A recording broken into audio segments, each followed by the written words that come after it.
దావీదు కుమారుడు. ఇకపోతే దేవుని చేత బహుగా దీవించబడిన వాడు, దేవుని చేత బహుగా ఆశీర్వదించబడినటువంటి వాడు. కొద్దిగా అడిగాడు సొలొమోను గారు, కానీ దేవుడు ఎంత ఇచ్చాడు ఆయనకి? ఎనలేనంత.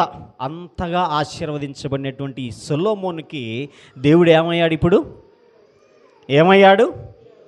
విరోధి అయ్యాడట. ఆ విరోధిగా ఉన్నటువంటి దేవుడు ఎవరిని లేపుతామన్నాడు ఆయనకి ఎదురుగా?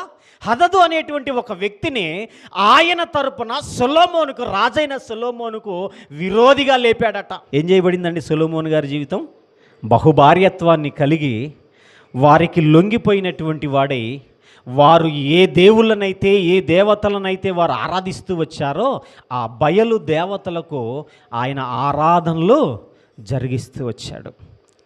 బలిపీఠాలు కడుతూ వచ్చాడు, బలులర్పిస్తూ వచ్చాడు, బయలుదేవతలకు బలులర్పిస్తూ వచ్చాడు. ఈ విధంగా దేవుని స్థానంలో వేరొక దాన్ని నిలుపుకోవటం వల్ల సొలొమోనుకి దేవుడు విరోధి అయ్యాడు. మరి సొలొమోన్నే అంత ఆశీర్వదించిన ఆయనకే దేవుడు ఎదురు తిరిగితే మనం ఎంత?